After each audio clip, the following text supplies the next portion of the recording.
大家好，今日我哋唔講19路軍啦，挖新坑。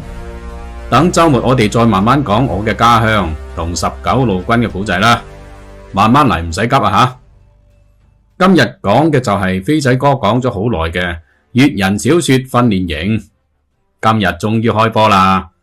粵語文化當自強，大家支唔支持？之前我講過，飛仔哥正喺度利用 AI 輔助創作工具，幫粵人寫小說。只要你有諗法，想實現你年輕時候嘅夢想，想將自己嘅人生經歷變成一部文藝作品，都可以話俾飛仔哥知。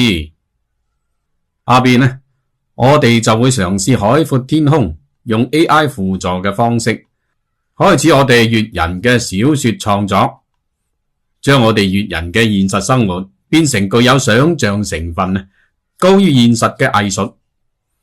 由飛仔哥擔旗，粉絲提供創意，共同用 AI 合力創作嘅呢部粵語科幻小說呢，就叫做《預製人入侵之藍寶石星》，融合咗 AI、量子科技、懸疑冒險、粵語文化、保護方言文化等等概念，吸引人嘅元素非常之多。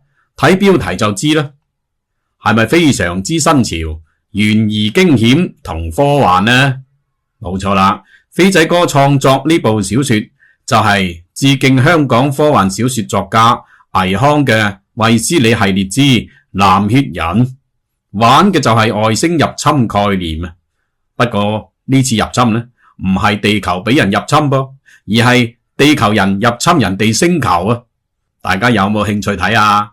有就點讚關注，一人1蚊雞，去商品櫥窗支持我哋粵人粵語小說創作啦！